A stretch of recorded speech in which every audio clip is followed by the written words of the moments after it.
rock and roll.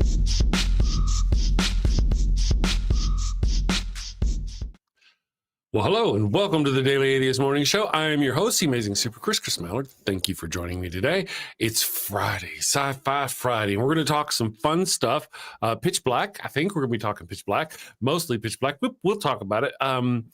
Just depends on, Ryan, did you get to see it last night? Just nod for me. Okay, good. Okay, so our Ryan, the amazing Super Ryan, is in the background. She's hiding back there pre-show as she tends to do. All right, so we've got a very fun show for you because we can talk about sci-fi the whole show, and we'll be back in a little bit. Ooh, here we go. Boop. The ship has been damaged. I'm adrift. No help in sight. At least life support's working. Okay, so much for life support. At 2 communications.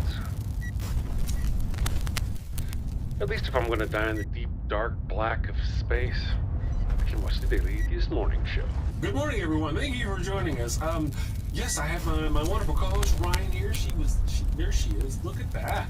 Look at all. Oh, wow. The Daily Atheist Morning Show, live Monday through Friday, 9 a.m. Eastern. We are back. Okay, here we are. And so I have got my co-host Ryan. Let's see. Let me get Ryan up here. Good morning, Ryan. How are you doing today? I'm doing great. Thank you. How about yourself?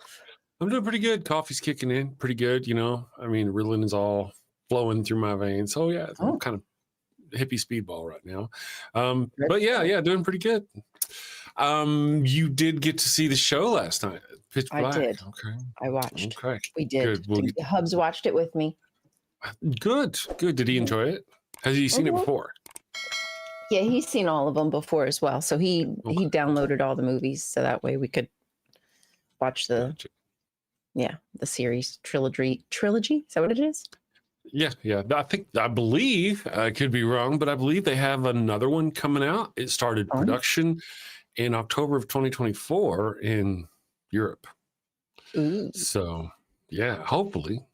You know, I mean, if you're into it, if you're digging that. So I dig it. I think they're good flicks. Good morning, Left-Handed Jedi. Thank you for joining us. Eric, it's Eric Swander. Thank you Eric for joining us. And Hell's Bells is here. Good morning, everyone. Thank you all for joining us. Secular Feelingness kicking in the door early this morning. The evil one actually had an idea. It's really good idea. She did. Normally we just kind of like, okay, we're going to talk about this, whatever, coming Friday, Sci-Fi Friday. She suggested what we do is like on Wednesday, making the announcement on the morning show of what show we're going to watch Friday. That way the people in the audience can watch the show and be, make it a more of a group participation thing than that way I'll let everybody in the audience, that way those who want to can go check out the movie ahead of time and give them a couple of days. That way they can participate. Yes, indeed. That would be fun. So yeah, almost like a book club, but instead it's a movie club. Exactly. For atheist sci-fi nerds. We could even do the whole review Christian movies thing. Like we could watch Constantine. I mean, I don't want to watch a boring Kevin Sorbo movie. I want to watch something cool. Constantine, or one of those. Anyway, we could. I don't want to, but I really would. If the audience wanted to do that, I would be willing to. I would be willing to watch that for the show, just to discuss take one for the team. That I gotta be honest. Yeah, just your rando Christian thing, because they've got a lot of Christian fluff movies out there. I have no interest in that sort of thing, but there's a lot of let's take Event Horizon that recently traumatized you. That would essentially be a Christian movie, a movie based on the Christian religion of their vision of heaven and hell, or especially hell. See what I mean? So it doesn't necessarily have to be a Kevin Sorbo fluff piece. I'm just saying we can have fun with it if we want to. True. Yeah. That's why we don't let them vote. Good morning, Rainbow Ash. Thank you for joining us this morning. And Left-Handed Jedi, Furia. Yeah, I think Furia is is that what it's called? I think so. Yeah. Sounds like it's going to be a lot of fun. So let me start by asking you, did you recognize the lady, the dark-headed lady? She, I think her name was, she got killed by the flying birds. Yeah, she looked familiar, but I didn't place her. Where is she from? She is the actress that will come on to Stargate. Oh, okay. Yeah, she will be a main character in Stargate eventually. You may have seen her already. I don't know where you're at in the Stargate, but you may have already seen her in one episode because she comes in for one, then she goes away, and then she comes in later for the rest of this show. Okay. Probably have. That might be why she looked familiar. Vala is her character name in the show. And yeah, so she is one of the lead actors in Farscape. So Farscape is an easy watch. It's 4 seasons and a couple of movies. It's easy in that it's not long like Stargate, but Farscape it's got like a lot of Jim Henson puppets in it. but they're I want to say this, they're serious puppets. You know what I mean? They're not meant to look like puppets. They're meant to look like aliens, but a lot of the aliens in the thing are actually Jim Henson puppets. Claudia Black is her name, the actress. Narnia is a Christian movie too. I don't know. I've never seen Narnia, so I don't know. I have no idea what I saw it. I don't remember it that well. So what were your thoughts? All right. So if you want to just give me your thoughts, I do have things I want to point out about the show. Did you know that, and I learned this last night before the show, just as we were sitting down to watch it, that the show where they filmed it was actually cold. It was a desert, but it was in southern Australia, and it was winter and it was cold. So it was like in the 50s, low 50s Celsius or Fahrenheit, I mean. 50 Celsius. Whoa. So, all these scenes where you see them outside and they're hot, you see them, they're supposed to be hot and sweaty. They've actually just sprayed these people down with mist in the cold. Oh, no, that's cruel. It's cruel. And so several times I feel it. Maybe I'm wrong, but it's like the blonde guy, the bad guy, he's like, he'll take a step forward and step into the wind, and you can see him kind of brace himself. That's how I feel, because I've done it. I've been out there on set. And once I learned that that's what was happening, that they were, so I started watching, to see if you could pick up on like them actually being cold and frigid instead of like, instead of hot. Like, oh man, boy, it's just so hot here. Oh goodness, no, because it's hard to stop yourself from shaking, I imagine, and just naturally wanting to like shiver and try to warm yourself up. Part of the thing about acting and TV and movies is not about like this audience, it's about the camera, and they try to have you, especially in intense moments, keep your eyes open as long as you can. Okay, because you watch TV shows, everything, they'll try to keep their eyes now, but do that with the cold wind blowing in your face. That is very hard. Your eyes get all that's hard to do. That's got to be torture. Yes, the evil one is in the chat. Apparently, YouTube is having problems this morning with the names, so it's not triggering the alerts and stuff. But the evil one is in the chat. Oh, so it messes with the triggers as well. Okay, that makes sense. Apparently, I guess she is here. She says, "Good morning, damn family." That's the evil one, my wife. Ryan should get to pick 2. We need a good sci-fi rom-com. Chris loves them. Farscape is a sci-fi rom-com. 4 seasons. In a way, yeah, it really is. Between Claudia Black and John Crichton is the character's name. Ben Browder is the actor's name. It's a good show. It's a good show. But it's funny. It's got its moments. And there's ones like Rigel. Whenever you see Rigel at first, you can go, "Oh, Jesus, is that a puppet on a flying throne looking thing?"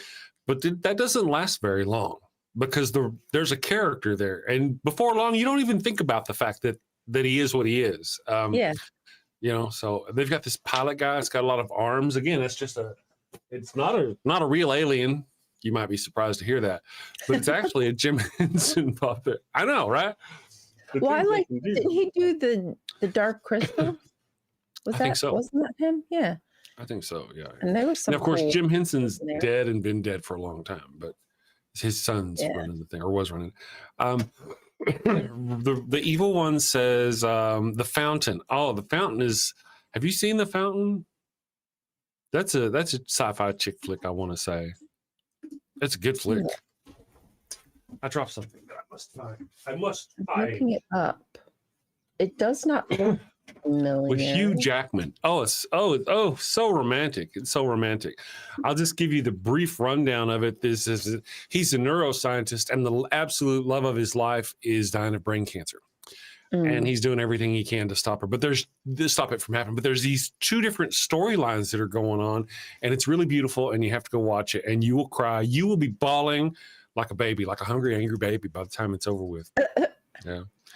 Yeah. And it takes place in the 16th century?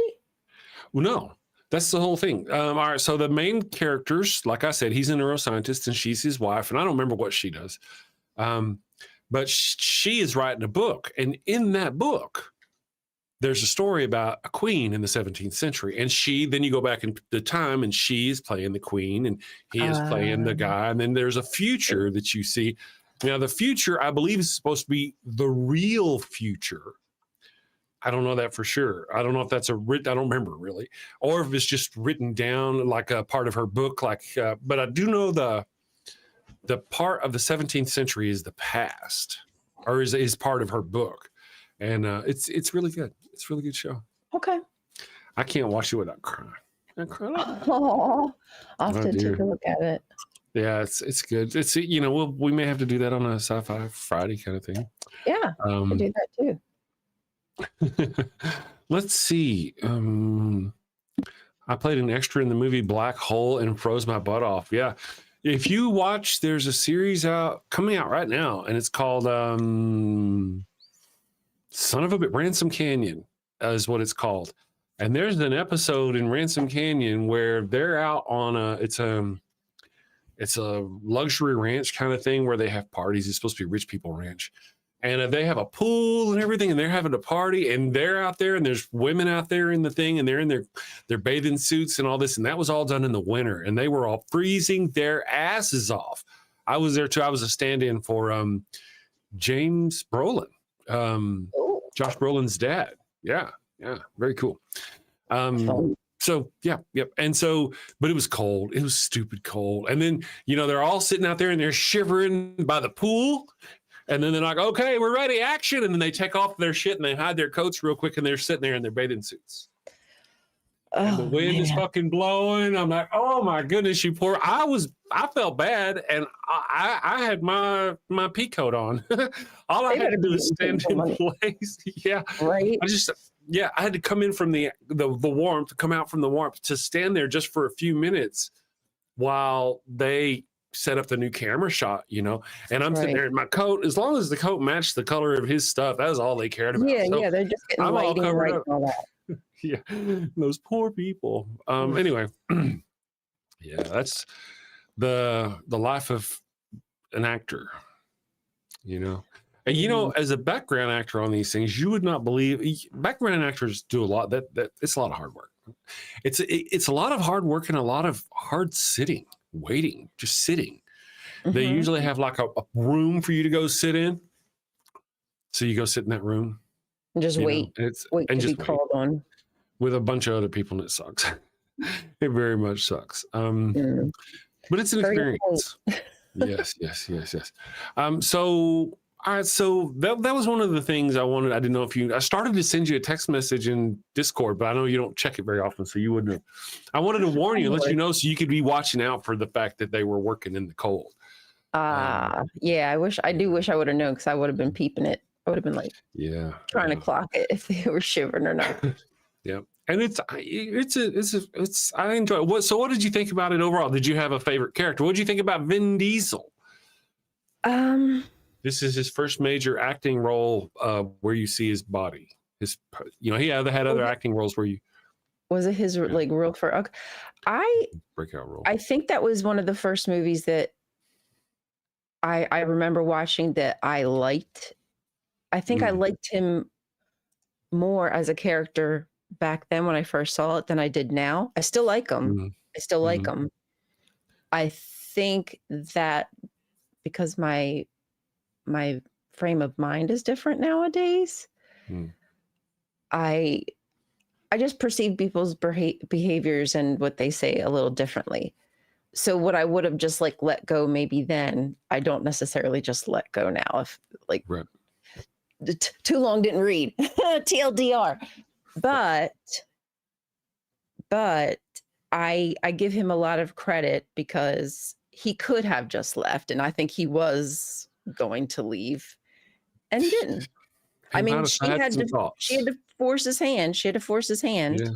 And maybe I'm wrong. Maybe he was just going to like, go over there and like hover over, do some, I don't know. But I think he was going to skedaddle. It sure looked like he was putting thoughts into it, Yeah. He didn't seem like he was hustling to like help them. Just saying. No. That's right. But then again, once she convinced him, well, she didn't, I mean, because even whenever he dropped the light, he'd stop and look back out the thing, like he was trying to decide, did he want to do the thing? All he needed was a little push to do the right thing. Yeah. And How many times throughout the show, though, did he do the right thing despite the fact that it worked against him? I mean, he never hurt any of them, despite the claims that he was very dangerous. He did not. Richard B. Riddick, escaped convict, murderer. Nice to meet you. Well, that was good to see. Yeah, that was funny. And he just like takes the drinks or whatever. Yeah. I don't know what it was called, but he just takes it and he's like, "Oh yeah, go ahead. You just have that." Yeah. And that guy, I wanted to slap him around the face. What a complete buffoon. I just Yeah. Ruined it. The stupid ball. He had the stupid ball. They gave him the stupid ball, right? Remember we talked about the stupid ball. Yes. The blonde chick got the stupid ball at the beginning whenever she crawled in that fucking hole. Actually, before her, it was her husband, not her husband, but the Australian guy, Claudia Black's character's husband. He I think got the stupid ball first because he saw the hole in there, and the bodies that they put in there were gone all of a sudden. And he starts digging in the hole, looking for what the fuck. And I'm like, what? That is not smart. No. And the evil one is sitting there going, on this planet. Yeah, he's like, you absolutely get what you deserve. Yeah. As he was getting chomped and screaming up, he's like, yep, he deserved that shit. He was firing too, but it was on him. There was no getting that guy back. And then she's like, oh, okay, I'm just going to go in there and check it out. It was even worse because in her case, there was blood. He didn't have no blood there to say there was something like really bad going on. She saw the blood. Now, they were literally running out there, hearing him scream, get to the hole, look in the hole, in a hole. There's blood in a hole. And there's Vin Diesel up there. No blood on him. Nothing. None. And they're like, oh, you must have done this. And I'm like, and did what with the body? I mean, like, that was just... And wiped his knife clean and his body clean, but somehow managed to get blood all over the hole that he had to have shoved the body in so deep that you can't even see where it's at now. Yes. That makes a lot of sense. And done seconds ago. Because you could hear the screams and the gunshots. So that was kind of a bit of a logic. They could have worked that a little better, but then the next person to get the stupid ball was Fry. Whenever she crawled her ass in that hole, I'm like, what the hell is wrong with you? Dumb. Yeah, the stupid ball. Absolutely. That was the stupid ball. But the young girl who shaved her head, Jack. Yeah. I was like, oh man, that's funny. That was cute. Yeah. That was. The only reason that the blonde woman lived is because she heard that she was screaming from another hole. She'd climbed up. Oh, that's right. Yeah, that's right. That's the only reason she was saved. Like the first thing she said when they drug Fry, I think her name was Fry, when they drug Fry out of the hole, out of that thing, she's like, I'm the one that heard you. I thought that was perfect. That's exactly what a kid would do, you know? It was me. I heard you. I used my brain.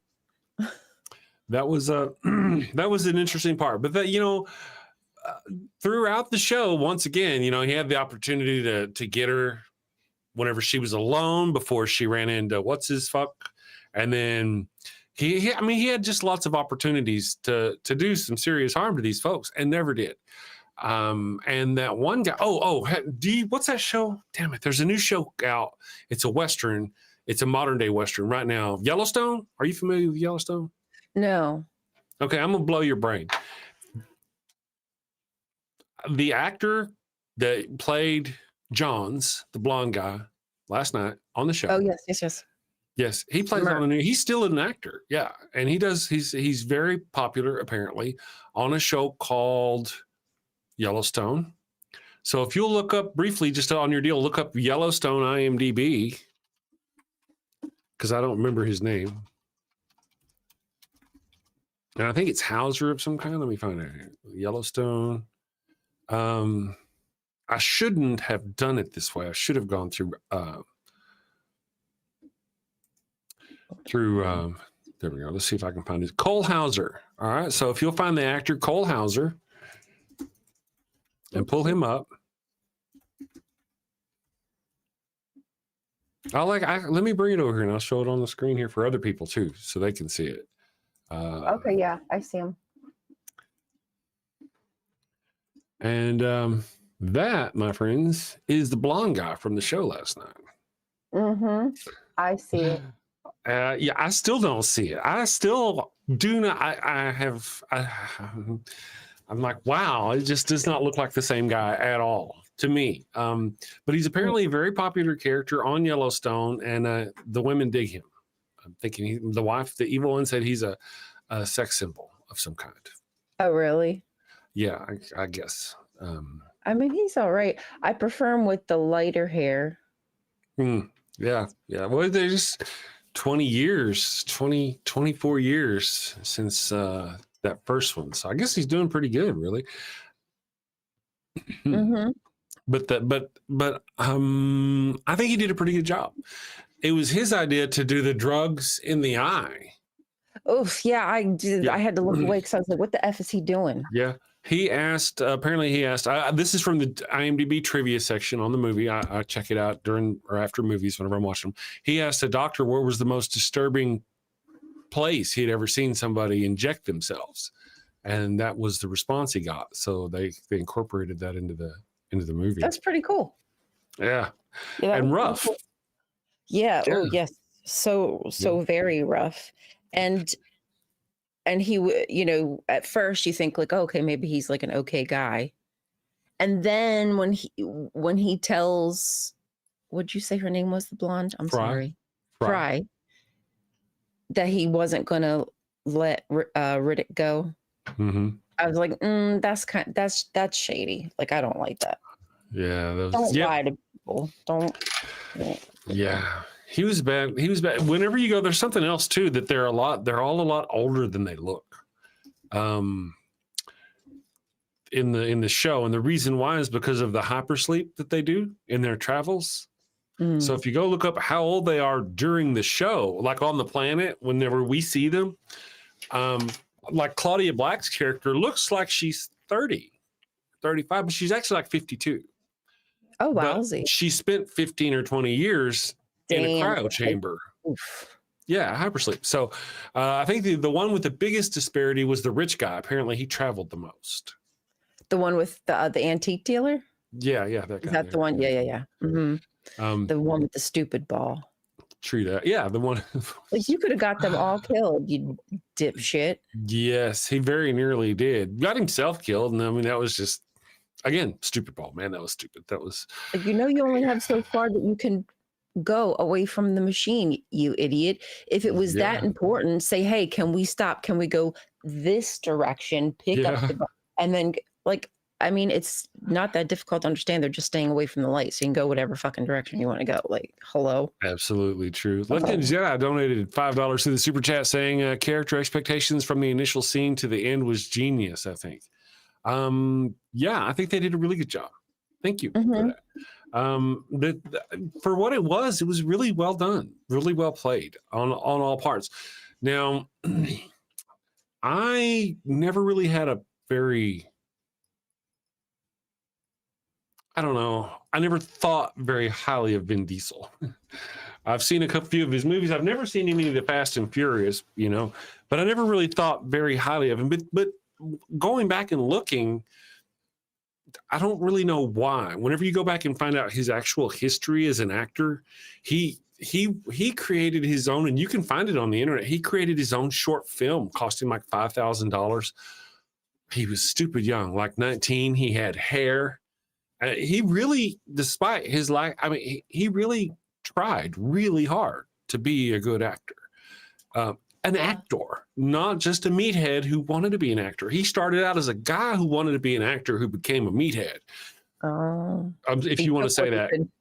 Yeah, if you could say that, because he kind of, even when he did his short film, he was still him. He was still buff. He was still, but it was really, if you can find it on the internet, it's a real cool insight into him. And he got, apparently his first big start was the voice of the giant in The Iron Giant. And that's a cult classic now too. Mm-hmm. So he's got some stuff. Let's see.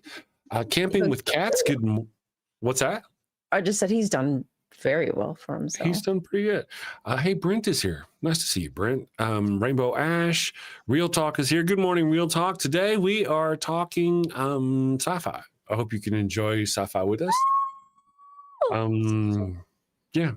And the dude, he was in Saving Private Ryan. He was Saving Ryan's Privates.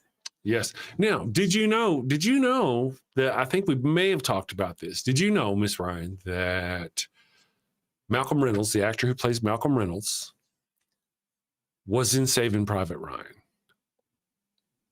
Malcolm? Who's Malcolm? Malcolm Reynolds. Nathan Fillion, the cowboy leader of the... you don't remember him in... You remember him in Firefly, though, right? Not long back. Which movie? I mean, who is he? He was the captain of the Serenity. It was a ship. Oh, yeah. I know that. Yeah. Okay. Okay. Malcolm Reynolds. Okay, yeah. The Serenity. Okay. That guy. So he is in Saving Private Ryan. Oh, okay. As Private Ryan. Oh, he's Ryan's private. No. He just has the same first and last name. His middle name is different. So they go to the place where they think Private Ryan is. They're looking for this guy. And they say, hey, Private Ryan. He's like, I'm here, Private Ryan. They call him over and they're like, your brothers are dead. He's like, my brothers are dead? Oh, my goodness. He starts crying. He's like, how did they die? And he's like, well, they died in battle. And he's like, they can't have died in battle. They're like 6. And like, Private, Frank Ryan? No, I'm Private Philip Ryan or whatever. Jeez, oh grief. So that's Nathan Fillion. He's doing that. And they're like, oh, I'm sorry. We got the wrong guy. You're the wrong Private Ryan, 1,000 apologies kind of deals. He's already at that point convinced that he's going to get out of being in the war. They're fixing to take him home because his brothers are dead, right? Right. And now they're not dead, and he has to stay. He's like, no, are you sure? Are you sure? You might want to check. Maybe they're dead. Take me home. Shouldn't have said anything, bro. Yeah, it was a really short scene, but he did a really good job of it. Yeah, executing it. Yeah. And I saw that movie. Yeah, he has no hair. He's a grunt. He has no hair. Of course, that's one of his signature things. If you've seen Castle or Firefly or any of that business, his hair is all, I still have hair envy. He's so fantastic. Mr. Peabody says Pitch Black and The Iron Giant are cult classics. Not my kind of cult. Yeah, I guess not. Yeah, but they are, like it or not. Especially Iron Giant so much. And Pitch, they just have their own, they didn't just die at the box office, or after. They have their own following, their own group. My understanding is that, I don't remember which movie, maybe it was the third, which happened, I think, in 2014. The first one was in 2000, the second one was in 2004. They did an animated movie in 2004. And then they did for the final movie, Vin Diesel put a lot of effort into getting it made. By effort, I mean money. Selling his own shit off so he could afford the money to produce the show to make that movie happen. So I believe, and there may have been somebody else that helped too, but Who's acting cray cray Rainbow Ash? I'm sorry. What's going on? I don't know. She asked if I wanted to ban somebody. Oh. I don't know who's the troll. There's a couple new people in the chat. So I don't know if this is a new troll, old troll. And the problem is they may not be new people because it's replacing the names. The names are the default names. Yeah, so true. It could be somebody we just don't recognize the name. They let Chris loose. Yeah. I don't see who's doing the thing. Apparently you did not catch the sarcasm. Pretty normal of a Christian or a Muslim. Oh, camping with cats? Somebody, I don't know. Anyway, sci-fi. Well, I'll try to keep a watch going forward, but relax, talk sci-fi, chill out. We're talking sci-fi today. Now I actually enjoyed, of course, I think the stupid ball was passed to the Claudia Black's character. It was really just kind of dumb that she would get up and run whenever she got up and ran. Well, I don't know why someone didn't say to her, you just have to stay. I don't think anybody said you have to stay down. I mean, they did say stay down once she was up. They did yell at her. Yeah. But they didn't say that you had to stay down. I don't know if she maybe thought, oh, this is now the time to run. Yeah. Well, obviously she did because she ran, dipshit. She did. There was this, if you may or may not have noticed, I didn't notice it because I didn't notice it, but I did notice it when he got up, he kind of dusted his hands off like that, Vin Diesel, when he got up from that. And at first I thought he was like dusting himself off from her, the lady who had just gotten killed, like, there's one, But apparently, if you watch, whenever the things were going over him, he had taken that shiv that he created was shaving with. He had taken it and was running it, just holding it above him, and the birds were flying over it, and it chipped that little shiv down to almost nothing. And then whenever he stood up, he dropped what was left of it and wiped his hands. Oh, shit. No, I didn't see that. Yeah. I didn't even notice that. It would have been cool had they been able to show some like dead ones, like a stream of them, Yeah, towards Claudia Black. Yeah. Right. But now maybe that would have actually, I guess that could have been stupid as well. But the minute they realized that there was going to be a blackout, there was going to be an eclipse of some sort, and had one that was every single planet was blocked, that was just going to be a big planet blocking the sun for who knows how long. I don't know if I would have went out there because it was pretty obvious that it was coming quicker. Like the time was getting really short for when it was going to go down. That's true. And I just want to throw this out there. Based on what we saw, they could have set it out in a matter of hours. I know he said it seemed like they traveled a long time, but you could see you could see it literally moving. It was so fast. It was like sundown, trying to run away from sundown. And I just don't see how. I don't see how it's likely that they could have. They should have just sat down for a little while and chilled out. And that was one of the things, again, the stupid ball for the rich guy, because the rich guy, they had a nice place to chill out and be safe. And he's like, no, get me out of here. I got to get out of here. All of a sudden, he's got so at one point when he's safe, he's got to get out. And later on, when he's out and he's safe, he goes crazy and gets himself killed trying to get in. Stupid ball. Yeah, I think they should have just found a way to try to secure where they were and just, make sure there was nothing in it, any doors, whatever. Conserve all resources. Then you wouldn't have had to use every single light at once to all move in one direction. You maybe could have got away with, using a quarter of that or something to keep them away. There had to be a different way, man. There just had to be a different way. But yeah, that was kind of my I thing. mean, it made for a good movie, though. It did. So, have you ever seen pitch meeting? You've seen pitch meetings, right? Where the guy's like, "So the movie could happen. Why did they do that? So the movie could happen." One of the things that I thought was not well thought out by I don't know who, was whenever they were breaking down the story of what happened to the other settlers, whenever they realized what was going on and they decided to go hang out in the core room. They decided to go hide in the one building that was literally a tunnel to where these things were coming from. I didn't think that made a lot of sense. That's where all they went to hide. That did not make sense. Yeah, and when they all had, like, for the most part, had went down, y'all should have effing figured out a way to put a rock in there, seal that MFer up as best you could.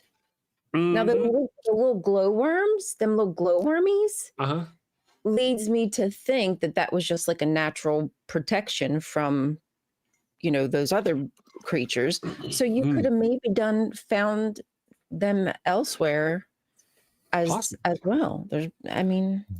Those actually are the other creatures in their like infant form, and probably the reason why they glow is to protect them from their own time. I didn't even know that. Apparently we got to see all three stages of those creatures: the nymph form, the little bat form, and then the full grown. The big hammerhead looking. Yeah. One. Hammerhead looking outfits. That was cool when he was like dodging it just by staying in front of it. Yeah. That was cool. Yeah. Dragons in Genesis. Thank you for joining us this morning, Jason. Let's see. Matrix and Jurassic Park. I like the original Matrix and the original Jurassic Park. But one of the things I don't like about the Jurassic Park movies, the ones that I have seen, is they always got kids in them. Then the kids always have the stupid ball.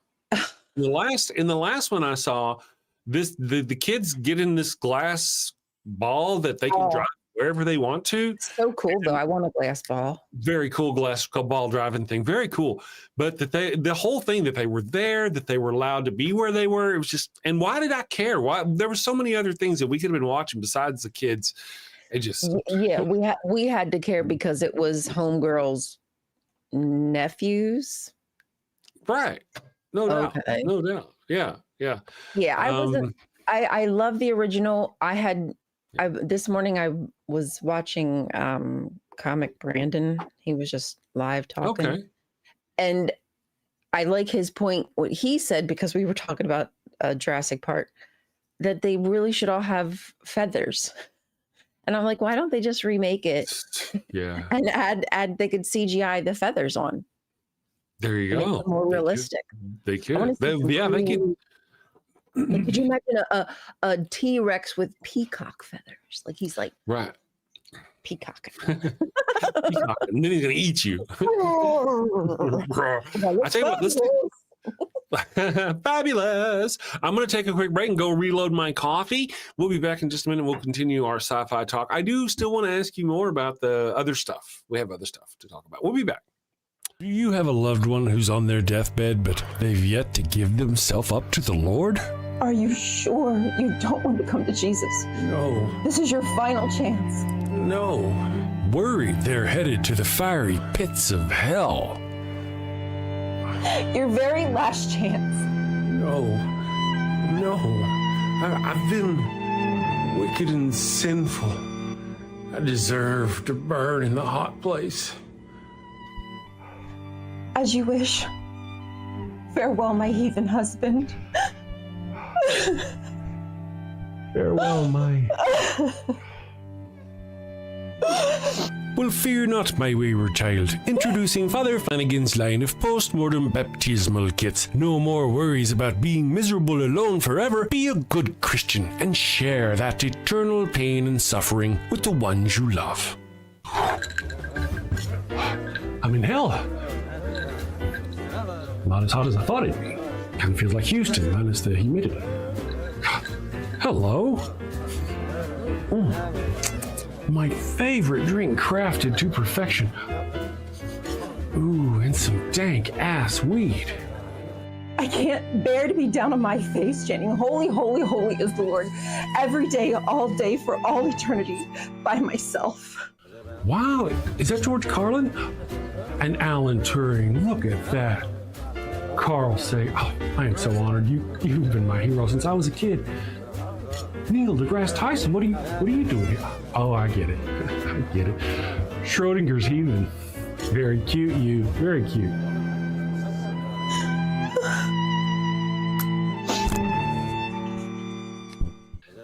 That's fantastic. Oh, what is that?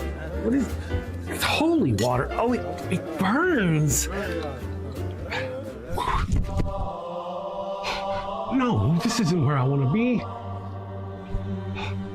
Pabst Blue Ribbon and a Marlboro? No! Father Flanagan's post-mortem baptismal kit. Dead kid tested, Mother Teresa approved. Is that the Pope and John Paul? Jim Jones and Jimmy Swaggart, huh? I can see that coming. Neil deGrasse, what are you doing?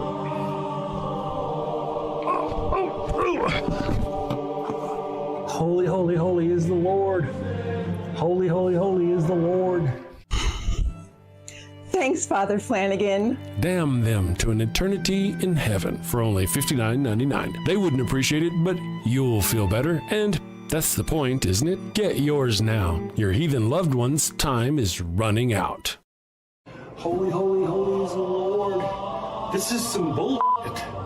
Holy, holy, holy is the Lord. All right, we are back. So, people in the chat, we're talking about, there was a jackass in the chat. The evil one told me about what happened. Cool. Thank you for getting rid of that individual. Thank you, mods. I'm just curious. You know, I was asked, I wonder if it was Pastor Dean. I say that because she said he just came in swinging, came in saying hateful things and was just ugly. And I was like, Pastor Dean was pretty hateful. He's pretty ugly. He'd come in and say some shit just to other people for no reason. Yeah. I appreciate you, Rainbow Ash. Thank you for taking care of that. I don't like it to ban them so much myself unless they, you know. Anyway, so there is that. Now, let us talk about where you guys are. Briefly, we'll talk about this if you like. Where you are in your Stargate Atlantis adventures, because I was telling the evil one that you shared her feelings about Jack in the beginning. Mm-hmm. But you he grew on you, and now you're on Atlantis, and you guys have kind of just bounced on Stargate and moved over to Atlantis. I know we have to pick that back up.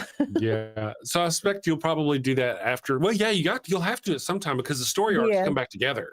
Yeah, I'm not sure when, but yeah, I'm sure we will. But one of the things about Atlantis that is that whenever you do Weir, she was dropped on Atlantis and they had no contact with Earth for months and they had to get by on their own. Right? Mm-hmm. At least months. I don't remember his first or second season before they finally got back in touch with Earth. Oh, wow.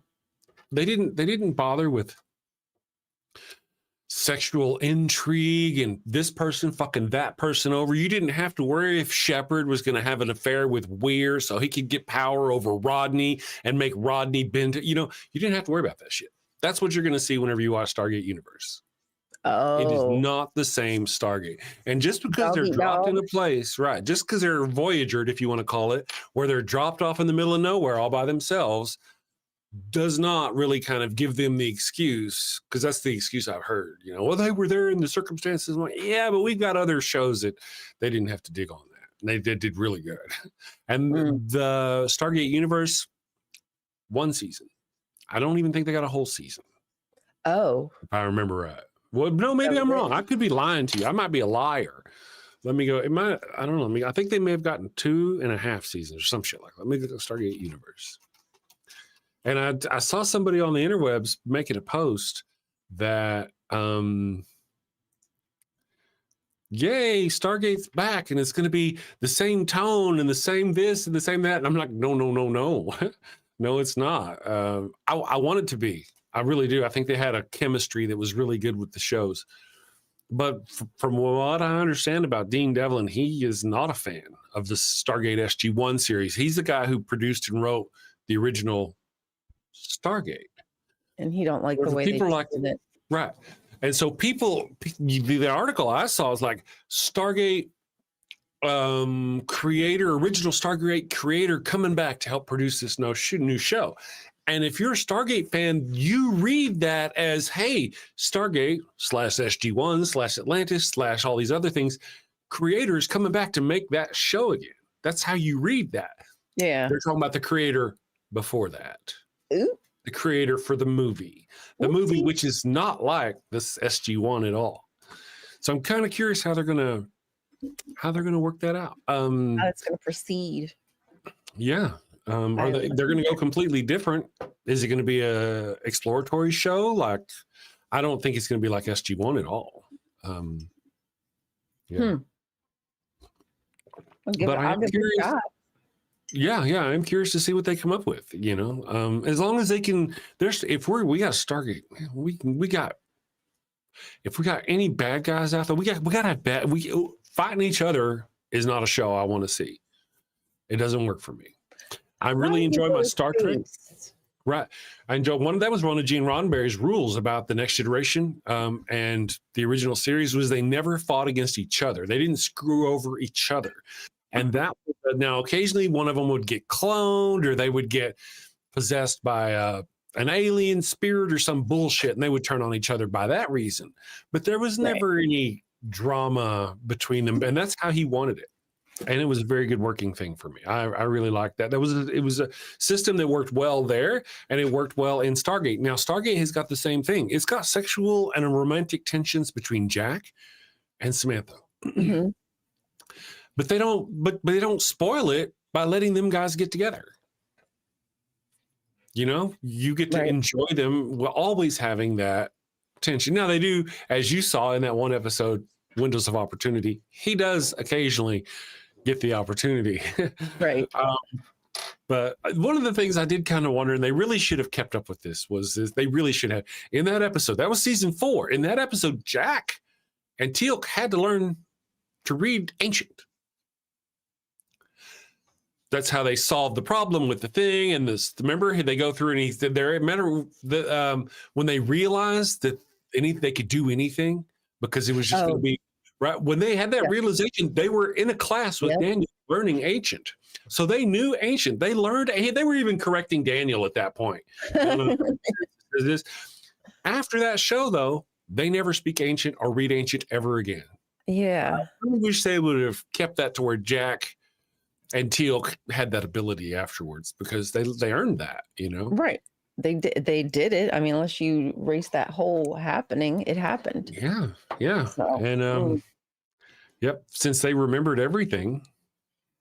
That's the whole thing. I just don't remember the very last loop.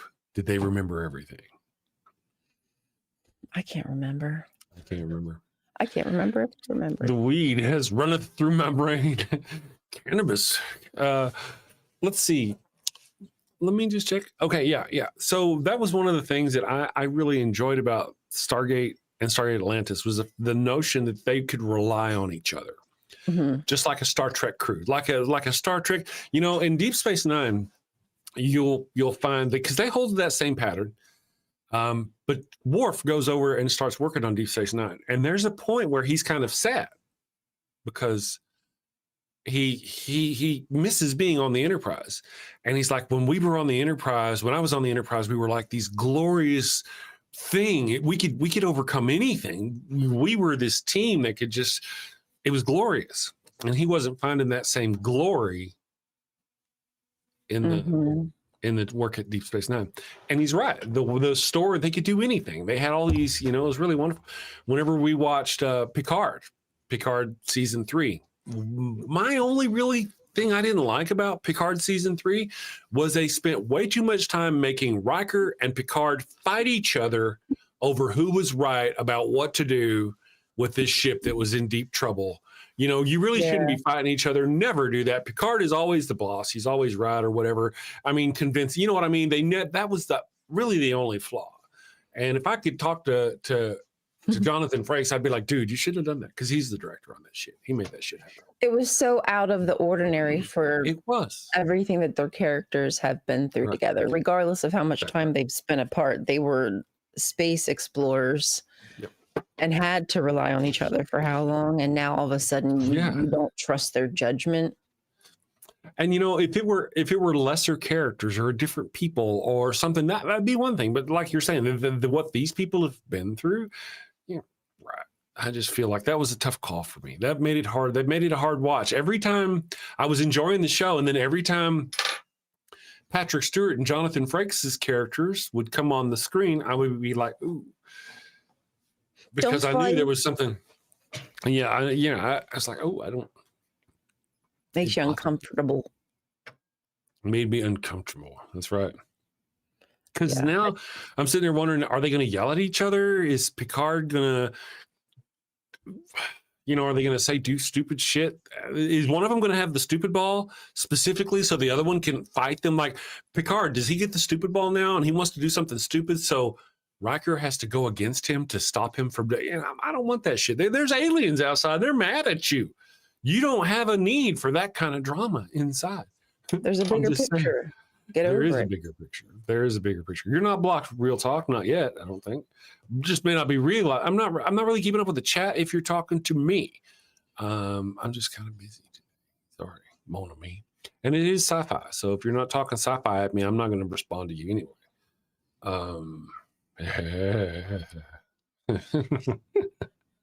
Are you old enough to remember the TV show Spencer for Hire?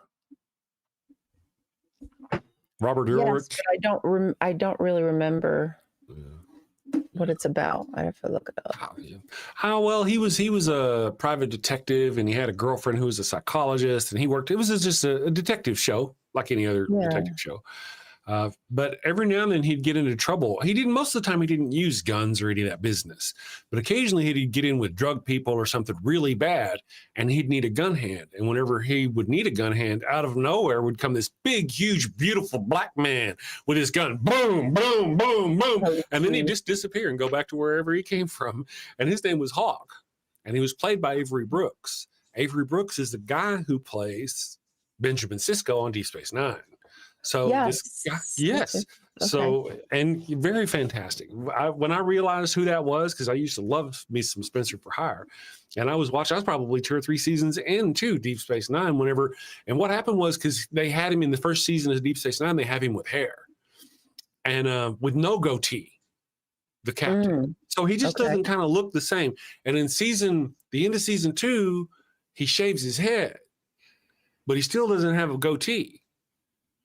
And then in the first episode of season 3, he leans forward and he covers his mouth like that. And as soon as he did, I was like, "Oh my God, that's Hawk! Oh my God!"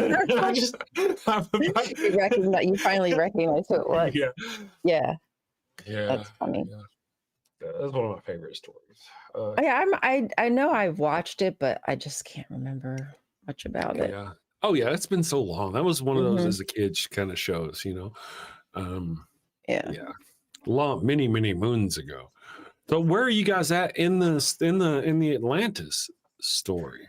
The last episode was where they went to a planet where there was a goddess named Athera. Okay. And the priestess, I believe, actually is one of the ancients, but they didn't know that until she came back with them through the Stargate to Atlantis to see to see if they could maybe make a relationship and trade. And she wanted to get to know their history, and her health was so perfect. The doctor was, it was either the doctor or the scientist guy who was like, something's wrong with that. I think it was actually the scientist guy who was like, yeah, that's not right. I want you to watch her and like just be careful. Yeah. Yeah. And they did find out at the end. I remember that. Yeah, I don't think she was bad at all. She just was not allowed. The ancients or whatever would not allow her to get involved. Her punishment was to stay on that planet and be those people's protectors, and that was all she could do. Yeah. Yeah. They're kind of jerks, aren't they? The ancients, they're dicks. They're not what they expect, I suppose. Yeah. You remember that episode where Daniel went to they went to this temple, and they had to take off their shoes. They had to take off their shoes to go into the temple. And in that, Daniel sat with this, looked like a Buddhist monk kind of guy, but he was one with the spirit. Okay. Daniel had the fire and all that. I think it was in that episode where Chief Tyrrell appeared as the Gua'uld, one of them that was outside, who was like, come out or we're going to come in and get you. And then the fire went out and killed them all. I think Chief Tyrrell, the actor who played Chief Tyrrell, was in that one. I think so. Yeah. And that's another incident of an ancient being punished. That's why she was there. She was being punished too for helping people ascend. So they were kind of jerks that way. She was powerful AF. She was. Like, those planes, she just eradicated those planes like they were nothing. Yes, she did. That was wild. And, anything else they threw at her. But, yeah. She can't leave. It was all to protect the kid. Because they got this overall story, right? Protecting the kid, the kid who might be a possible Gua'uld, super Gua'uld kind of thing. But he's got the power wrapped up in his brain because of the ancients and what's her name? Mother Nature? The one of the ancients. Uma, the ancient at that temple. Uma, yeah. Was it it Sala or some shit like that? Yeah. Something like that, yeah. Yeah. Good, very, very good stuff. The one that helped Daniel. Yes. Yes, the one that helped ascend, right? That's what they called it. Mm-hmm. Yep. That was a hard episode to watch, where Daniel dies. Oh, I'm a big baby, and she helps him ascend. There's another one where I think Jack is going to die. Yeah. And Daniel tries to help him ascend, but he's not interested. He ain't having it. That's the one where you met Ball.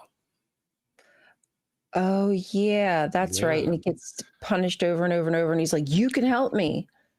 Mm-hmm. You can actually help me. That's exactly right. Do the thing. Snap your fingers. Get me out of here. Come on. And we go. Oh, right. We go. And here we go. Oh, yep. Just like that. Yeah, that was kind of the thing. That was a hard episode. It was a hard episode, but that was Ball. That was the first time we met Ball. Mm-hmm. As in Bocce. Right. Right. Yeah, so Ball was, one of my favorite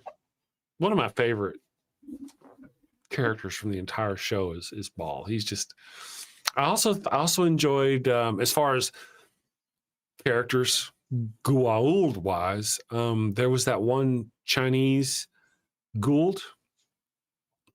I can't remember his name. His name was Yu. Oh yeah. Is he one of the older ones? Yeah, he was one of the older ones, kind of losing it there at the end. But he was one of the ones whenever Daniel described him as being, I guess, probably as close to a good Gould as you would get without being a Tok'ra, Mm-hmm. He just ruled. He didn't, so I dig him. His character was pretty good. The things he did was good. But most of them were kind of jerks. I don't know. They did a good job though. Apophis, the actor who did it, yeah.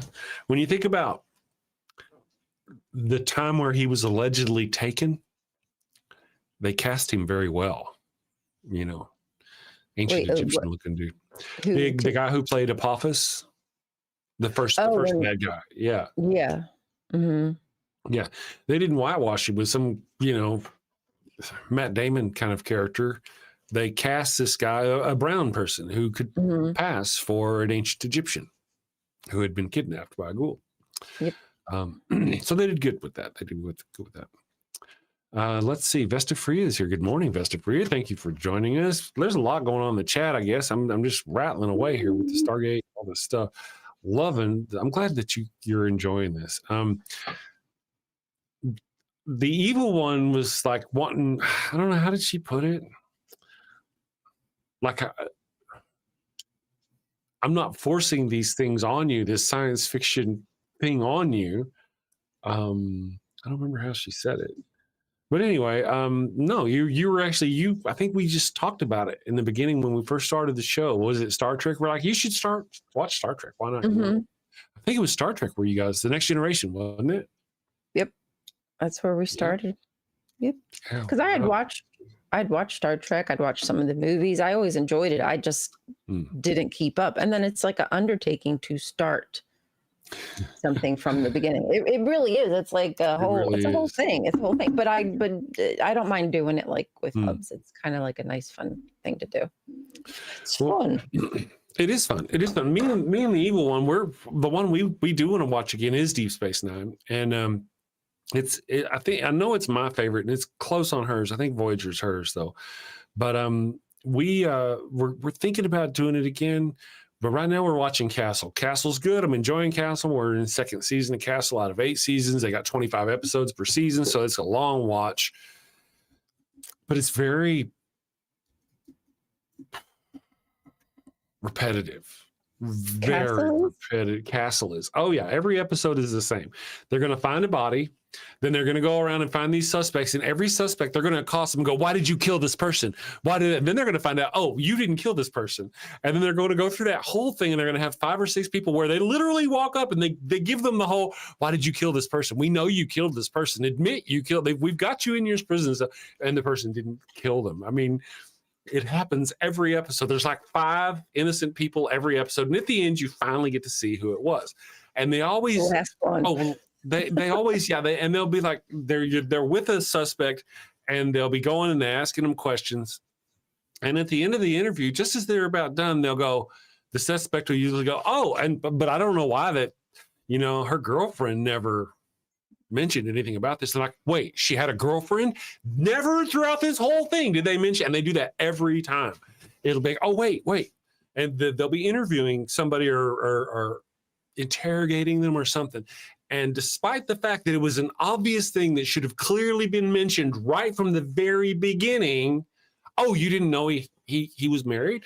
Oh, you didn't know he had a wife? But that's not how it would go." It would be like, but then his wife, called and said, wait. He was married. It just, every episode is going to have, and every episode is also going to have a moment where either the main Castle or Beckett is going to go, something's going to happen. They're going, oh, they're going to have that moment. Somebody's going to say something, "Oh, looks like a black donkey over there. Wait a second, maybe a donkey killed them. That's right." And they go figure out the thing every episode. I mean, I love Nathan Fillion, the guy who played Captain Reynolds in Firefly. He does a great job. He's so great. He's so, if he weren't so charismatic, we would have stopped watching it already. And it's not that it's a bad show. Every episode is good. They're just all the same. we're like, "Oh, this has got to be the one." And then I'll wiggle the mouse to see how far we are through the show. If you're not at the end of the show, it's not the one. It's never the one. If it's the halfway part of the show, it's not the one. It's never the one. It's just very repetitive. So I think probably the only reason why we haven't really gone and started watching Deep Space Nine is because it's hard to get to watch. It's the only one that's you can't watch on any of my places that I watch except for Paramount, right? And Paramount sucks. Shit app. Yeah, it is a shit app. So I don't really. We're not looking forward to that. That's the only thing. If it weren't for that, we'd already been through it, because we've seen it now, and we know which episodes kind of suck. Some of them suck. The good thing about Star Trek is they always used to have an A, a B, and a C arc in every episode. So 3 different things would be going on in a show. A lot of the shows did it. Babylon 5 did it, all this other stuff. You'd see 2 main characters over here trying to save this. A couple other characters would be over here, and they'd be trying to save this ship from happening because, and that finally they'd have this other little story. That happened every episode. A story, B story, C story. And it was a very good working thing, and they just kind of dropped that. And I think they should probably get back to some of that. Dragons in Genesis. The creator of Castle released a series of novels about Nikki Heat, supposedly written by Richard Castle. I heard that, yeah. They even use the same cover art that's used in yeah, they're milking it a lot. I get it. I dig it. I mean, I appreciate it. I do, because I've seen them. So if you're not familiar with it, Ryan, or anybody else out there watching, in Castle, there is an author, and he's tagging along with a police woman. And he writes mystery novels based on their experiences, and it's about Nikki Heat is her character, and there's actually one episode where Nathan Fillion's character is at his book release, And at that book release for his first Nikki Heat novel, in the thing there, you actually see the author of the real Nikki Heat. They're talking about how they release real books, allegedly about so he writes fake stories about this detective, right? And these stories are called the Nikki Heat series. So in the real world, they started really writing those books with ghostwriters. So you can actually go read the book they're talking about on the show. Oh, The Castle character. So in that first release, where they're talking about that book, the writer who wrote that is actually there with him whenever he's doing his signing. He comes in and he's got 2 girls on his arm because that's how he is. Cool. I like when they add like depth to the show like that. Like, you know, if they show a website, they actually open the website and put something funny up there or whatever. Yeah. I think that's cool. I do. Left-Handed Jedi says Babylon 5 had a 5-year plan from the beginning. That is true, but they thought they were going to be canceled at the end of the 3rd season, so they tried to wrap it up as best they could, and that's why they ended the Great War in season 3, and then season 4, since they got another season, they went after the human war so they could take Earth back, and then season 5 they do the telepath war of Babylon 5. I could be getting those last two mixed up. I'm pretty sure, the Earth human war first, and then the telepath war after that, I think. One of the things that that kind of annoy me with Stargate, or SG-1, I guess I should say, is anytime like something extraordinary happens, like Daniel has different people in his mind, or, you know, people switch bodies. Like Sam is always the first thing out of her mouth is, "Sir, that's impossible," or "That can't happen," or "That's unlikely," or "That's highly," we're like, okay, we're at the point where now you've seen all these wild and fantastical and crazy and mystical things beyond science happen, but you're saying that this is impossible. Just, Sam, stop it. You know better. I could actually see, you know, every now and then, because, you know, some of that shit, like she blew up a star. Sometimes you just don't see shit coming. And you're like, oh fuck, that's impossible. Okay, all right, let's see how it happened. I get it. I just didn't realize she did it so much that it was a trope. Now I'm thinking about it, you're like, probably almost certainly right. Yeah, it's practically every single, unless it's her, unless like she's the one that's something mystical or whatever. But if it is, there's going to be somebody going, that's impossible. Yes, can't happen. Hammond will tell you that you're going to have to go to sick bay and stay there. One of the things I thought was unrealistic about that is that they had these experiences and the military still allowed them to work. You had what in your mind? And you had this, and you've been through this, and you were replaced by robots. What the, you know, I mean, and you saw the end of season 7 when they brought those robots back and they wrapped up that whole arc and the robots all died, and it was really sad. But that was supposed to be a movie. And Q, whatever his name is, he worked for was it NID? And was it NID? Oh yeah.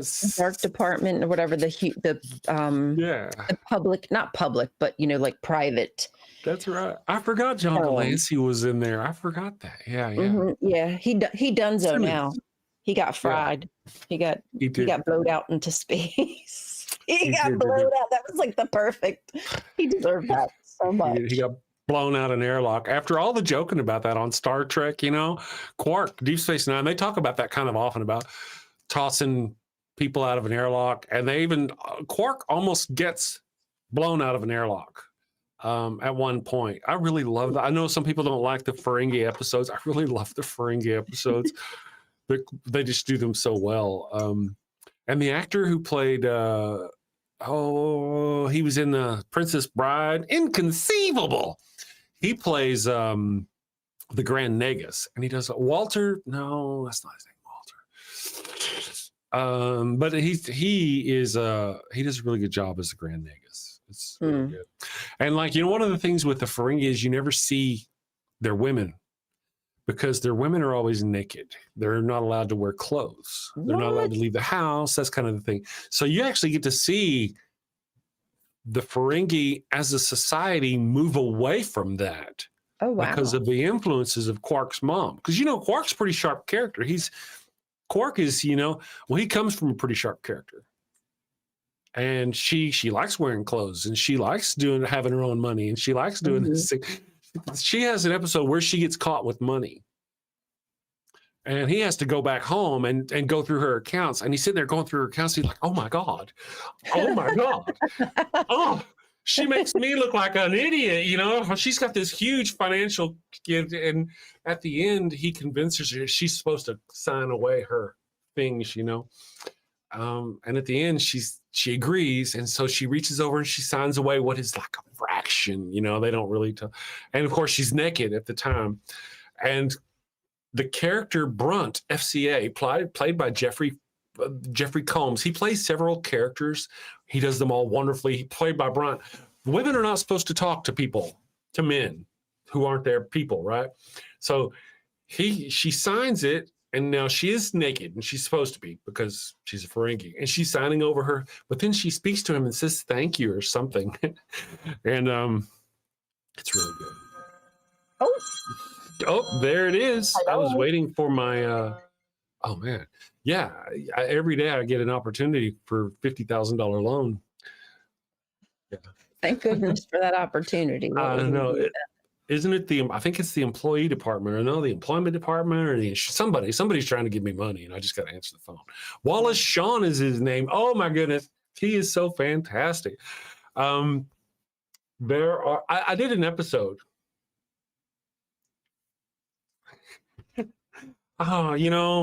Dr. Kip.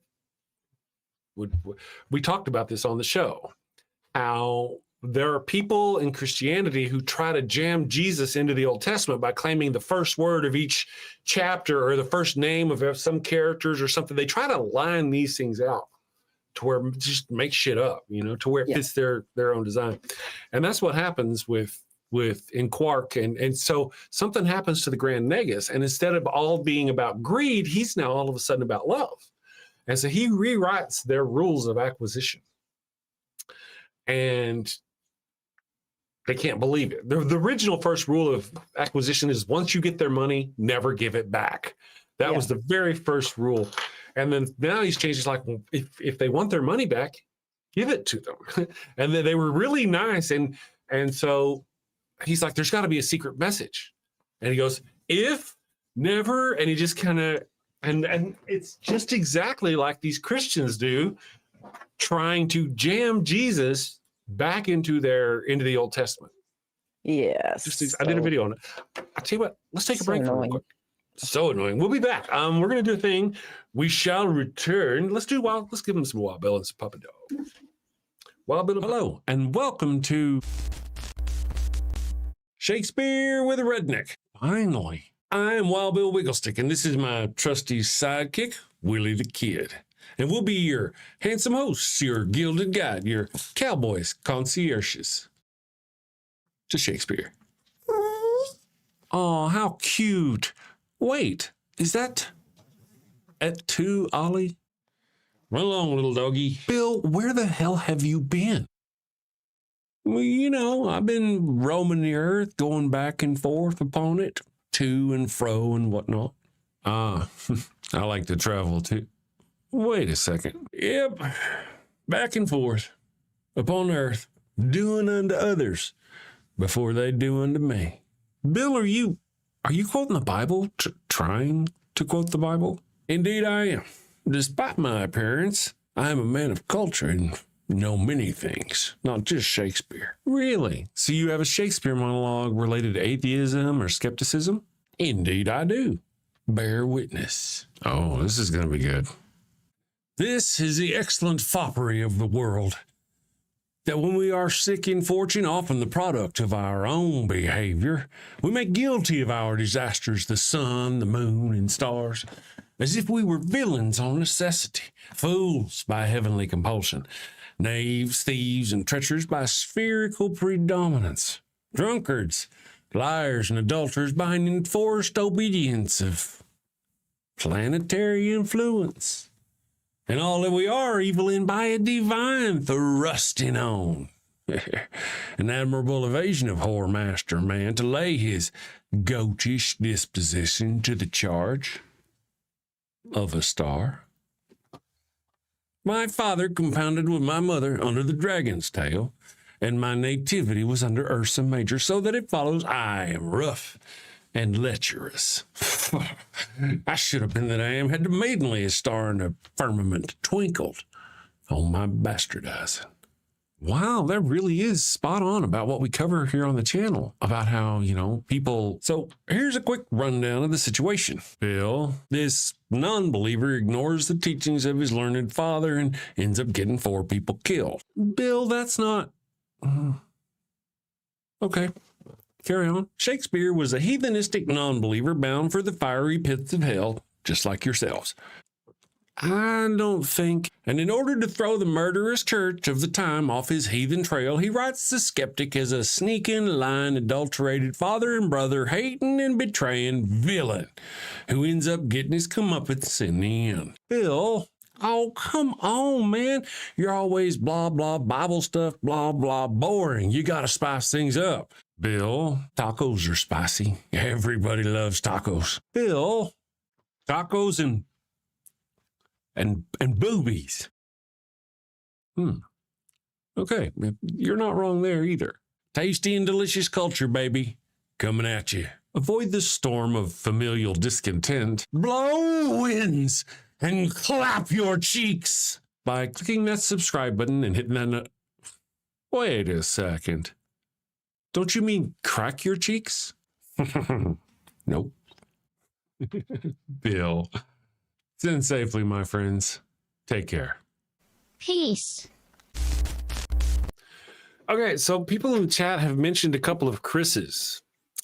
Chris Pine and Chris Pratt. Now, Chris Pratt, I really enjoyed Chris Pratt. The only thing I've seen him in is the Guardians of the Galaxy and the subsequent shows. And I enjoyed him in that role. But I don't, as a person, seeing who he is outside of the character, I was very disappointed. He's a religious nutbag. He got very, I don't know. I just don't care for him. Now, Chris Pine, on the other hand, I like Chris Pine. I think he's a good actor. I enjoy him. He plays the Captain Kirk on the new show, the new movies. Chris, go ahead and look it up. Oh, yeah. Okay. Mm-hmm. Now, do you remember Chips? The movie, the TV series Chips back in the 70s or 80s? Yeah, kind of. Motorcycle guys? I think it was? Yes. Yeah. Mm-hmm. They had like a dispatcher or maybe their boss or something. I don't remember who he was. That character was played by Chris Pine's dad. So if you just type in Chris Pine's dad in the YouTube or in the Google, you'll find an image of this actor. You've seen him a long time ago, and he's actually the father of the new Captain Kirk. Wowsies. Well, newer Captain Kirk, yeah. Now you have seen Strange New Worlds, so I guess you've seen all the Kirks. Except you haven't watched the original series yet, have you? The one with William Shatner? No, that's the one I watched when I was younger. Oh yeah, but I mean, since that was the one I watched. The one you did watch, the one you got when you was a kid. Yeah. But since you and Hubs have started watching the shows, you haven't seen that one, right? Seen the old one, right? Like what? No, we haven't rewatched. No, we haven't watched it together. We probably should, just to nostalgia. You probably should. You'll enjoy some episodes. The Balance of Terror is fantastic. It's a fantastic episode. Other episodes, not so much. You'll see though if you get back to it. Let's see. None of Shatner's co-stars liked him. Yeah, Shatner was apparently quite a douche canoe. Quite a difficult person to work with. He would steal other people's lines. He left the set, if I remember correctly. He got angry and left the set because I think it was maybe the Rolling Stone magazine was there interviewing Leonard Nimoy and not him. So he got mad Come and left the on. state. Yeah, there were things, and he also had to have a hairpiece. Weak. He had to have a Oh, hairpiece. gosh. So they professionally crafted him a hairpiece for every season, and he would keep them. He would steal them and keep them, and they would have to make more. And they went through that quite a bit with him. Oh my lord! Stealing Just put it in them. your contract, buddy. Like, goodness gracious. Yeah. That's a good idea. That's why not. Just I mean, if you want them, don't just take. Say, listen, that's who else is going to wear it. Yep. I need this. Yes. Kelly Laughlin just asked, wasn't Chris Pine's dad on Chips? Yes. We talked about that like 7 minutes ago. You just missed it. Yeah, he was. It was cool to see that realization because I'm old enough to remember. Let's see here. Didn't Shatner wear a girdle for the first Star Trek movie? I think he did. He's just always been one of those kind of people. The difficulties between him and George Takei, or is it Takei? I don't remember if it's. I think it's Takei. Yeah. Sulu, the actor who played Sulu. They had always had difficulties. Yeah. I don't know though. He still seems really, guys. He's 96 years old or some shit. Let me look him up. William Shatner is up there. Yeah. He's doing really good. He's still out there making that money. He certainly is that. Well, he was on a cruise. We were on a cruise with him the last cruise we went on, probably 2022, I think, or some business like that. We were on a cruise with him, and he was on a cruise, signing shit, directing people. 94 years old. Yeah. Dang. I wonder, is he good at it? Good at what? Oh, directing people. Well, see, that was the deal. It was a photo shoot, and he was sitting there taking his photograph with other people, and he was telling the photographers what to do, and the people running the show what to do. He really shouldn't have been, right? Because that's not his job; it's their job. No, that's not your. Yeah. But he was, and he did okay. I mean, he's done this so often. He probably has done that so many more times than those people have done that. Just saying. But he's pretty cool. He was nice. Yeah. As nice as you could expect. He's seen so many faces go by him so fast. I'm certain. Yeah. Let's see. Budgies. Takei grew up in a concentration camp during World War II. It was Did he really? It was. Damn. No, it was an American concentration camp. A Japanese internment camp is what they were. Oh, I think here in the United States. I remember hearing that. That's fucking crazy. He's probably losing his mind watching what's happening right now, man. Yeah, probably so. Well, he was I think raised somewhere in he was in Los Angeles or somewhere in California, may have been Hawaii. I don't remember, somewhere like that.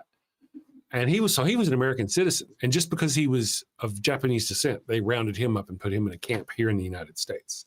So yeah, how does he feel about this? I don't know. Probably not good. I would think he's probably.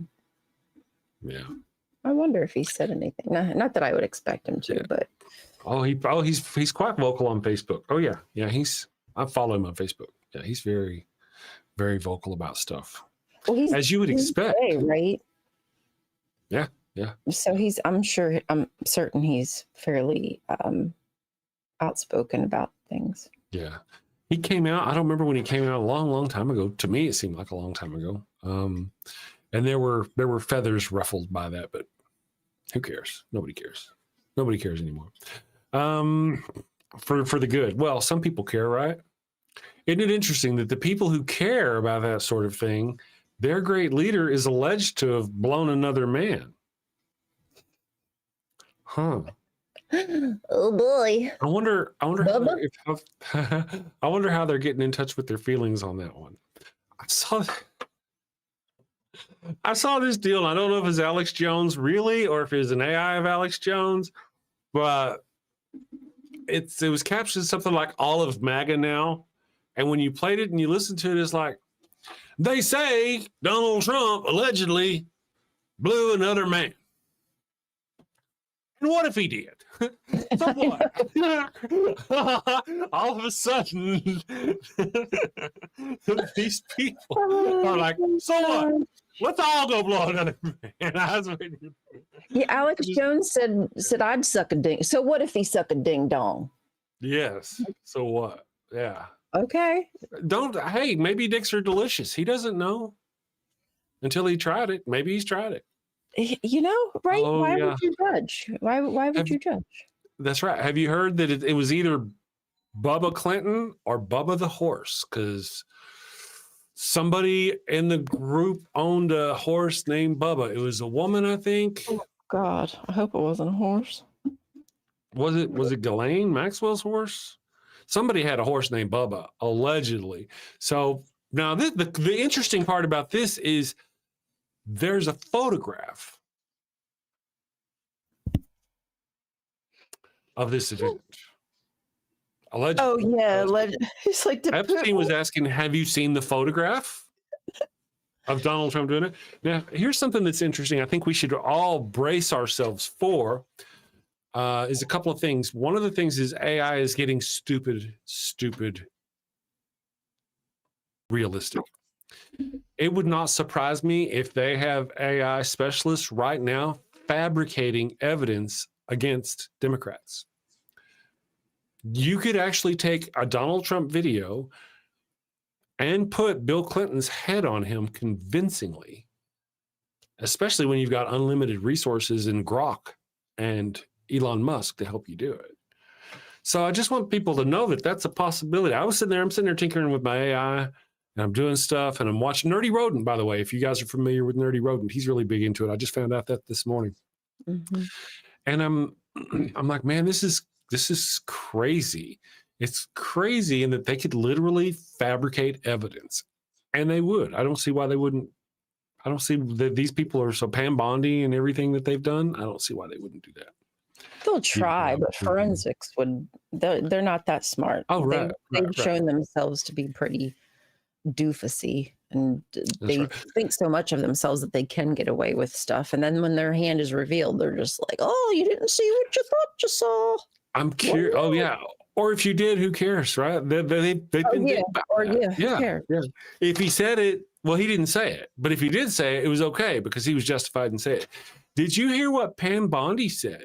Whenever, was it Pam Bondi? Or no, it was Carolyn Levitt bitch, whatever her name is. Because yesterday Donald Trump threatened to hang or to execute Democrats. Because the Democrats were telling people of the government that they did not have to follow illegal orders from the president. You don't have to do illegal orders. And whenever Donald Trump got all he said about that, whenever the people asked her about that, she said any order issued by Donald Trump is legal. No matter what he says, it's legal. That is full-blown totalitarianism. Yeah. That's not the way this shit goes down. That's falsifiable. That's not at all. Mm-hmm. That's not at all how this government works, and they know that. Or Biden would have, like they would never have ever let Biden get away with, or any other president for that matter, honestly, for that matter, get away with that. Say that the president has the right to do anything that he wants. And you think his own party would even be, but no, they're bought out. They're absolutely paid for. The conservatives, the GOP, at least the Congress part, absolutely paid for, absolutely bought out. Yeah. Feckless, I believe. Go ahead. I was just going to say that allegedly what Epstein's brother said is that the only thing that he said about it is that Bubba isn't Bill Clinton. He did not deny it. He just said it wasn't Bill Clinton. That's right. And somebody else has come out with a picture of another like rich guy named Bubba that it allegedly is. It could be, yeah. But who knows? The way that the MAGA cult will allow anything that he does to be acceptable. So if it does come out that there's a photo of him blowing somebody or somebody bending him over or whatever, blasting that ass out, they would just find a way to be okay with it, to make it right with themselves. They'd come up with some kind of thought-stopping cliche and just like, well, you know. And so what if he is? Yeah. Right? Well, so what if he is? I'd suck a ding-dong. That's right. Beam me up, Bob. Good morning. Thank you for joining us. Interesting name. I don't recognize it. Says, imagine if you had unlimited AI tokens, the power that could wield. That's you can Bob. have. If you have a computer. I think it's just Bob. Yeah. Huh? I think that's just Bob. They've been here before. Oh, great. Yeah. I'm just saying the name. Okay. Anyway, because now you can download all this stuff on your computer and you can generate unlimited images. You can generate unlimited videos, all you want to. All you have to do is download it to your computer and set it up. Hubs does it. I just started learning how to do it. Nerdy Rodent has an entire channel just built upon it. This morning, I happened to pop open a video and I looked down there. I recognized, I think I've heard that voice before. And I looked down and sure enough, it was Nerdy Rodent. He's over there teaching the exact thing I'm learning. I'm like, hey, I got an inside guy. Yeah, he's really good. I've been following him for, I think, like 4 years now or something. He's really good. He's good. He's got one of the things I've been having a problem with. There's a lot of things I've been having a problem with. One of them is like prompting and finding prompts and shit like that. The prompts. Right. So you go online and you try to find prompts. There's actually people out there who create prompts specifically for this or specifically for that. But I mean, they do a lot of them in Japanese or Chinese. I'm sorry, it's Chinese. And you have to translate them to be sure that you're getting what you think you're getting. So I have a pad open and I'll translate some of these prompts because you don't know, you don't know what you're getting. It says that this is going to be what's going through there, but that's not true. And you really need to translate. I was like, oh my goodness, no. Oopies. No. Gotcha. But I just learned this morning, I think it was from watching Nerdy Rodent, that I'll be better off if I actually translate my prompts into Chinese before I put them into the thing. Yeah. I mean, so not only does being able to translate them help you from actually printing things that you don't want to print, but it also helps you create the things you do want to create whenever you do figure it out. So wow. It just understands it better, I guess. Yeah, I guess so. Well, the people who develop it are Chinese. Coded in that language, yeah. Yeah, it is. Yeah. So that's kind of how I guess it would work. And so I've been thinking about that. I'm going to try to work, because I have a hard time. First of all, I've been trying to get 5 dogs in one scene. And that, gosh, that is just not, because they're sitting around a table. And I can get 5 dogs sitting around a table, just not my 5 dogs sitting around a table. So, right. Yeah. Yeah. And so what I have to do is I really got to learn how to make models, my own model, my own Laura's for each character and all that stuff. And that's a pain in the ass and hard to do too. So I've got to figure that out. It's weird. Yeah. So if anybody's out there, it's a lot of fun. It takes a lot of computer power, but you can, if you want to, have unlimited tokens. Now you've got the power. What do you do with it? Now you got to learn. Now that they'll have unlimited tokens, they'll download the LLM and they'll download the image generator. And once they're done asking the LLM the questions, just chat GPT, and once they're done jacking off from the images that they make from the visual part, then what? What are you going to do? Or how's it going to change your life? Are you going to restructure your life around the AI? How are those unlimited tokens now going to change your world? I'm not attacking that person. I'm not just asking that person or you. I'm kind of asking out for myself. I've got all this power. I can create so much now. Mm-hmm. What do I do with it? The world is your oyster. Sure. The world is my oyster. What if you don't like oysters though? I know. What does that even mean? There's always that. Yeah. Giles about the buttered sausage. Hello, what's the subject for this video? Says David. David, I don't recognize the name because it's all screwed up. Good morning, David. Thank you for joining us. The topic is Pitch Black, the movie. We kind of covered it a little bit. We could still talk about it some more if you're passionate about it, if you have something to interject on Pitch Black, the movie. Next week, we're going to watch the second movie, hopefully, if Ryan's down for it, The Chronicles of Riddick. And we're actually going to let everybody know beforehand. That way other people can watch and we can have more engagement in the chat. It's going to be more fun next week. So we're going to try that. But then we kind of just go off about ourselves, talking about whatever, politics sometimes, or sci-fi, Stargate, that sort of thing. Yeah. So if you're new here, politicking. You could create hot dog fingers. Imagine the power. You could.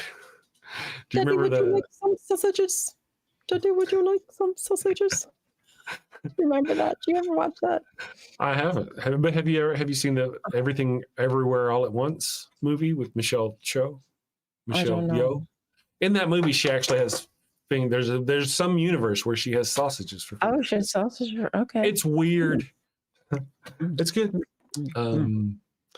Jester is here. Rational Poet Jackie is here. Good morning, everybody. Thank you for joining us. As David says, I never watched Pitch Black, but Riddick was fun.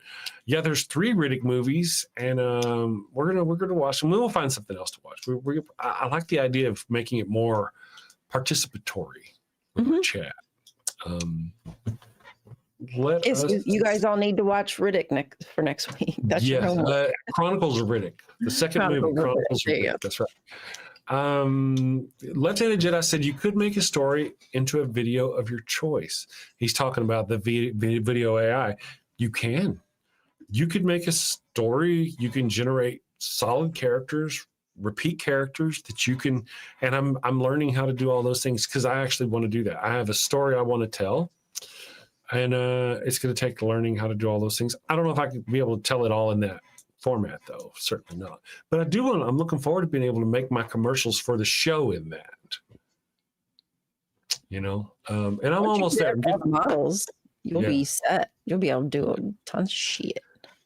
I think that's probably where I'll go next. I may even surf Nerdy's channel and see if he's got some videos on how to create models, the standalone models, because you can do it. It's just kind of every place is complicated. They'll often go, create it in your own comfy UI, alone at your computer with no outside help. And then you download all the shit, then you're watching them go along. And at the end of the video, they're like, all right, now let's go up to this other place. It's only $39.95 a month. And we'll put in this stuff and it'll generate the thing for you. I'm like, what the fuck, man? It just pisses me off to do it every time. Oh, that's so annoying. Yeah. I do not like that. Just tell me up front if I have to pay for something at some point, because you just wasted my time because I'm not doing it now. And part of the deal is that it's essentially, in a way, it's like a car lot. You could either have a Ford car, or you can have a Chevrolet, and the parts don't interchange. So like when I first started it, I didn't know this. So I went and I'm like, oh, I need a generator, because they all seem to have generators. So I go down and get a Ford generator and I throw it over there, and then I need a carburetor. Oh, hey, there's a Chevy carburetor. Let me go get that. Why isn't my shit running? And I fought with that shit for days before I finally figured out that you have to run this model with this code, with this right here, and only these LoRa's will work with it, despite the fact that they all have LoRa's. They all have these same steps. All of these things have these same steps. So it's very confusing at first. And that I fought myself for so long. And then part of the deal is like, you just had a piece of software in there you weren't supposed to have. It drives, but the power is there and it's coming. It's just fantastic. Actually, I bought a course on Python a long time ago in Udemy. And I opened up my Udemy just this morning going, didn't I buy that? And that's kind of the foundational basis of Comfy UI, this AI stuff. Oh. So like the nodes that you got are actually written out in Python. Well, I'm actually kind of vaguely familiar with Python. It's been a while, but so I thought, and I went looking this morning and I found out that I actually have a 0 to Pro course. You already bought it? Yeah, I bought it. Watch anytime. And it can help get a job or any of that business with that skill, just that skill of learning Python, But when applied to this Comfy UI, well, what can you do? With this AI, what can you do? You can do a lot. Well, good luck with that. Good luck. I know, right? It's crazy. I stood here. I did this thing where, you got these 2 different LoRa's. I'm going to say this, you guys don't know what the fuck I'm talking about, but you got a high and you got a low. And whenever you want to apply them to make a video, you have to go turn them both on. So, but whenever you got dozens of them, how do you got to go find this one, go find this one? So I went and put them all in little pairs and put them all in their little subgroup. So I could actually just click one and turn it on instead of clicking two, go and finding the high and then the low. Put them in a group, turn on the group, turn off the group. Now I've got 25 little groups. Cool, right? But they all work. I can just click one and turn it on instead of going and clicking.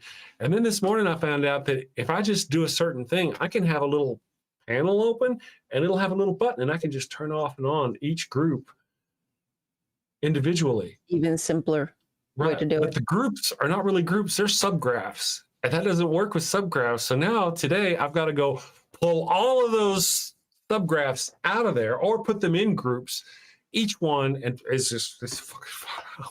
it's a lot. I learned a lot. I'm having It's fun when you do something and you realize you need to redo it. I love that part. It's my favorite occupying, especially, you know, like one thing I had all these LoRa's, they're called LoRa's, where, you know, apply color, speed, different things. They're all over here and I got dozens of them.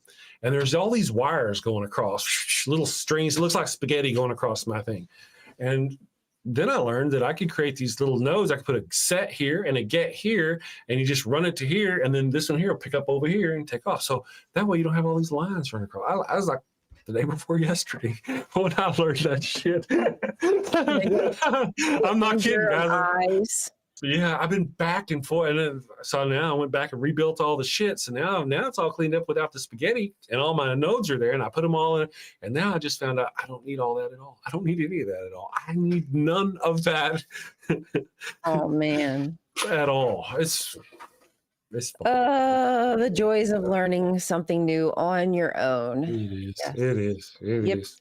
So to be expected. It's been your pups. I guess I don't know what his experience is with it, but he may certainly feel my pain if he's. I'm sure he's probably redone things before.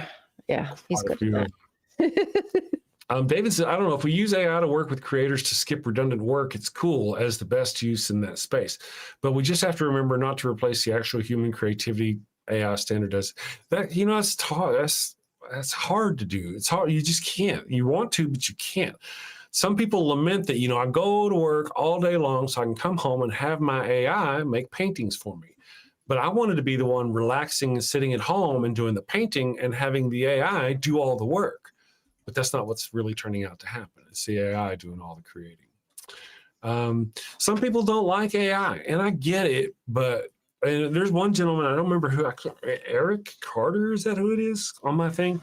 And anytime, if I post an image that's not, oh, did she run away? She ran away? Oh, no, she didn't run away. If I post an image that's not like genuine AI and he can tell, he's like, congratulations on you for not using that crappy AI. And then I posted an image and it was like Donald Trump sitting on a couch and he's in a white, like, what do you call them? T-shirt and white boxer shorts, like that image of that porn. And there's 4 or 5 Bill Clintons standing behind the couch. There's this porn reference where a little blonde lady took on these 5 black guys, and the logo is pretty much, everybody knows it is the 4 guys behind the couch and the chick on the couch. And whenever he saw that, he kind of didn't like that. He kind of, damn AI creating AI. And I'm like, man, good thing. Go enjoy your pager. Yeah. You know? Yeah. So. I've gotten some people who, I don't know, it was weird. They thanked me that my video wasn't AI. Yeah. Like literally, they were like, "Oh my gosh, it's not AI. This is great." I was like, "Oh, okay. Well, that's the first time I've gotten that compliment, but thanks, I guess." It was just out of nowhere. I'm like, okay, well, I don't know. If you've seen the movie, Demolition Man with Sylvester Stallone and I can't remember his name right off, but it's a cute movie from back in the day, Demolition Man. At one point, they're in the police station and the phone rings and the operator goes, "Thank you for calling the whatever police station. If you'd like to speak to a robot, press 1. Stay on the line if you want to continue talking to a human." Just kind of the exact opposite of the way we've got it now. Because you can't trust people. People suck. And not always in the good way. I'm just saying. AI is an investment in the future. It's just unfortunate that people investing are focused on it for using it for misinformation. So true. So true. Though we probably hope it will. Yeah, I hope they don't ruin it. There's just I a hope lot. not. I don't know. We've got a lot of, I think, legislation to write Right. to fix what we've allowed these dudes to do. Theo bros. Not Theo bros. I meant techno bros. Sorry. The techno bros. There's allegedly an AI bubble, though. If you remember the what was it? The bubble, the tech bubble from the early 2000s. Is it popping now? Is it bursting? Well, it's not yet, but I was watching, Hank Green, and his brother Green. I don't remember. I think it wasn't Hank Green. It was his brother. He put out a video about the AI bubble. There's an AI bubble. And part of the thing is that NVIDIA is making a lot of money off AI, right? People are buying their chips, and because people are buying their software and stuff like that. But when you go look, they're actually paying people to take these things. There's this big what we talked about on the show. ChatGPT's revenue is like $12 billion a year, but their debt is like 20 billion or 30 billion a year. It's just huge, but it's all being lifted up by this AI thing. And there's gotta, at some point, it's gotta come around to where that money comes back in. And if it doesn't, we have the collapse. I see. One of the things about that is that, go look it up with not Hank Green. It's not Hank Green. It's the other brother Green. But it's an AI bubble. Very interesting. And one of the things about this, though, is when you have this kind of bubble, if the bubble burst, there'd be a big, huge financial hit, blah, blah, blah, all that stuff. But we'll still have our computers with the AI technology on them. It may stop advancing at that point because, or advance less, but we'll still have it. Unlike other times where once you're rented into destitution, you lose those things. Whenever you step back in a technology, you don't actually get to keep the technology. I think I want to wrap it up now. Go hang out with the evil one. I'm going to maybe she'll feed me. It's John. The first one I ever watched was Hank. I was sitting there going on the internet, and Hank was talking about the pizza of life. And he's talking about, it's like some people think it's a pizza. It's taxes, I think. I remember what it was. But what it was a video that he made to his brother once a week. So you open the video and he's like, "Hey, John, how's it going?" And he talked to this like you're John, his brother. And it's really good. That's how I first met those guys. A lot of fun. I'm going to read our super chats, Miss Ryan. Then I'm going to run away screaming. And again, I'm going to see if the evil one will feed me some breakfast somewhere. I don't know. $5. Left-Handed Jedi says, character expectations from the initial scene to the end was genius, I think. Yes, indeed. I think we were talking about Pitch Black, right? No, Pitch Black. Yeah, you're right. I'm sorry. Ian Davenport gave us $20, and I didn't really realize it. Thanks for being you. Thank you, Ian Davenport. I'm sorry. I was so wrapped up in my thing that I didn't get to see it. 1,000 apologies. Thank you for the $20. Thank you. We very much appreciate you. Thank you all for being here today, guys. You are all wonderful. It's Sci-Fi Friday. Remember, next week we're going to be more prepared, and we're going to try to be more interactive about it with our group. I'm off to save the world. You have a wonderful day. Have a great weekend, Ryan. And here we go. Sin safely, my friends. Got a house that smells like old cheese and shame. Father Flanagan's flesh candles change the game. Goat-scented thrills for your soul's delight. Light it up, baby, make your room right. When you've sinned and need to atone, light a candle and avoid the stone. Smell the goat in a holy zone. Father Flanagan, here to set the tone. Confession booths, busy, no need to stress. Light a candle and forget your mess. Gross odors vanish like sins in the wind. With each wick, guess who's your new best friend? When you've sinned and need to atone, light a candle